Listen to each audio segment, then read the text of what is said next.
যুদ্ধে যেতে না চাওয়া, অপ্রশিক্ষিত যোদ্ধা আর ফাঁকা ব্যারাক। চরম সংকটে ইসরায়েলি সেনাবাহিনী। গাজার ফ্রন্টে একের পর এক ভেঙে পড়ছে প্রস্তুতির দেয়াল। মোট কথা, নেতানিয়াহু সরকারের মাথায় হাত।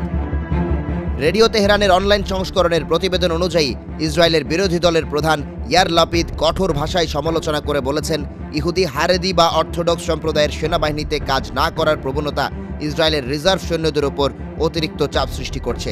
আর শাসক গোষ্ঠী তাদের এই অবস্থানকে সমর্থন করে সংকটকে আরও গভীর করছে।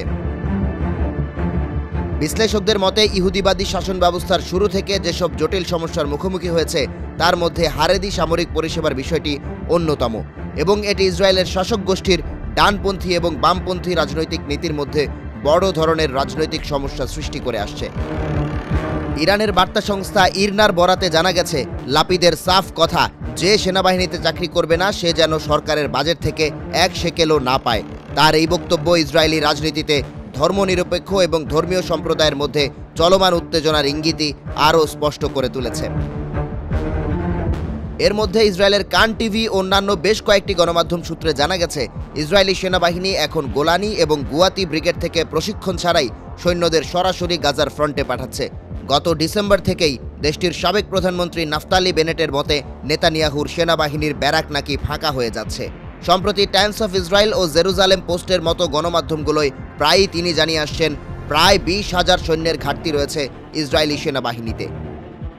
তেল আবিব থেকে প্রকাশিত ইয়েদিয়ত আহারনত নামে জনপ্রিয় একটি পত্রিকার প্রতিবেদনে বলা হয়েছিল, গাজায় দীর্ঘস্থায়ী সংঘাতের কারণে ইসরায়েলি সেনাবাহিনী চরম চাপের মুখে পড়েছে। রিজার্ভ ও সক্রিয় সদস্যদের সংকট দেখা দিয়েছে। এমন সময় কখনো আসেনি যখন ইসরায়েলি শাসন ব্যবস্থার এত পরিমাণ সামরিক বাহিনীর প্রয়োজন হয়েছিল। এদিকে গেল বৃহস্পতিবারও হামাসের হামলায় ইসরায়েলের এক সৈন্য নিহত হন। এ সময় আরও কয়েকজন আহত হয়। একে তো হামাসের হামলা, এর সঙ্গে যোগ হয়েছে ইয়েমেনের আনসারুল্লাহ বাহিনীও। শনিবার 26 এপ্রিল ইয়েমেনের সশস্ত্র বাহিনী ইসরায়েলের নেগেভ মরুভূমির নেভাতিম বিমান ঘাঁটি লক্ষ্য করে প্রতিশোধমূলক হামলা চালায়। দেশটির ব্রিগেডিয়ার জেনারেল ইয়াহিয়া সারি এক বিবৃতিতে জানান, এই হামলায় দেশীয় প্রযুক্তিতে তৈরি ফিলিস্তিন 2 হাইপারসোনিক ব্যালিস্টিক ক্ষেপণাস্ত্র ব্যবহার করা হয়েছে।